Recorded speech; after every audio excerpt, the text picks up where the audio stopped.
With its apparent abrogation of the observance of the moral law by individual effort, and its complete reliance on the transferred goodness of the other power, Shinshu doctrine is razor-edged and could easily be blunted by misunderstanding and abuse into antinomianism.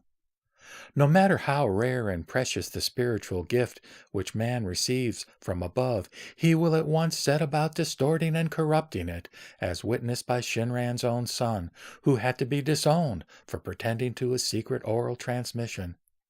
So Issa does not hesitate to satirize any hypocritical inconsistency in his religious contemporaries. Quote, "Every time your Buddha swats a fly, Namu Amida Butsu is his cry."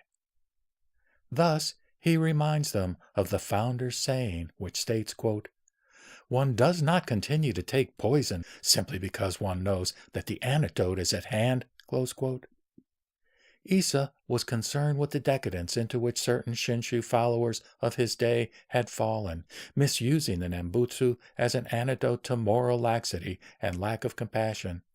And so he cannot help but contrast the faithfulness of nature with the infidelity of man. Quote, "The sermon at the crossroads gives the name, scant praise, but spring is tranquil just the same." Shinshu, therefore, distinguishes clearly between genuine goodness, which is within, and the outward forms of public morality.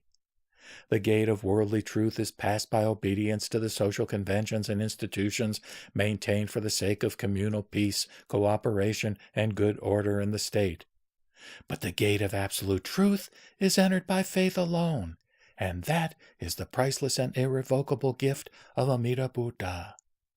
The spiritually blind cannot behold the transcendent glories of the Pure Land. Even those half awaked in the right established state are still not able to gaze directly on the true Pure Land. Amida has therefore arrayed in its formless splendors in the mythopoetic image of the transformed Pure Land, which one can contemplate by practicing visualizations and meditations. This distinction, first pointed out by Genshin, 942 to 1017, the Japanese sixth patriarch, is really a pious stratagem, or hoben, devised by Amida for those whose faith is still not perfectly pure, but defiled by uncertainty or striving.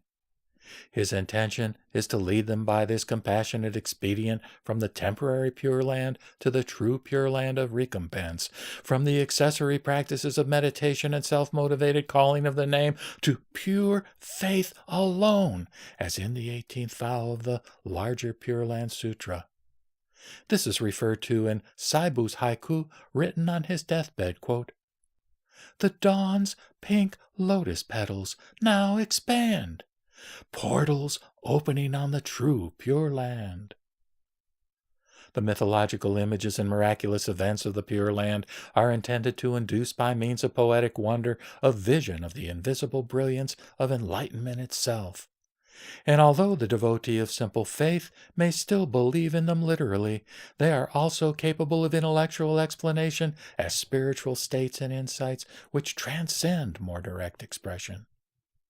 Thus, the location of Sukhavati, like the garden of the Hesperides and other paradises in the western region of the universe, refers to the last quarter of the cycle, or in Hindu terms, the Kali Yuga. Even today, we speak of the dead as having, quote, gone west toward the setting sun.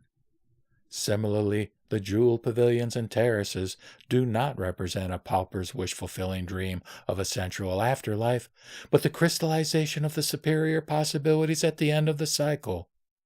Ever accelerating time, having then almost reached the point of devouring space, space in turn fixes time, an immovable bee in the amber of everlasting duration. The rich and various adornments of Sukhavati, such as palaces, trees, nets, lakes, lotus blossoms, and other embellishments of gems, all emitting rays of different colored light, thus symbolize the perfected virtues of the Buddha and his celestial hierarchy who reside there in radiance and calm.